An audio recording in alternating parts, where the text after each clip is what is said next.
বন্ধু মনে পড়ে না রে আগের সেই আড্ডাগুলার কথা? কত আড্ডা দিতাম আমরা একসাথে। দেখ তোদের সাথে মিশতাম বলে ফ্যামিলির লোকেরা কত কথা বলতো, কত মার খাইছি রে ভাই। তাতে তোদেরকে বলে বুঝাতে পারুম না। তারপরও দেখ বন্ধু, তোদেরকে ছাড়ি নাই।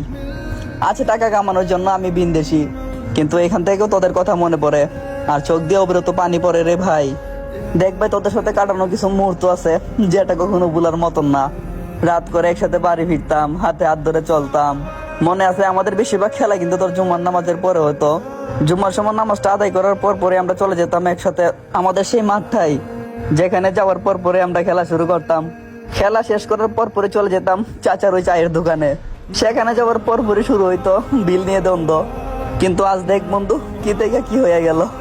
একা একা রাস্তা দিয়ে বের হওয়া লাগে, একা একা চলা লাগে, আর কেউ বলে না যে বন্ধু আই দোকানে যাবি, আই বন্ধু বাজারে আজকে নতুন মার্কেট হইছে, আই বন্ধু এখানে ঘুরতে যাবো।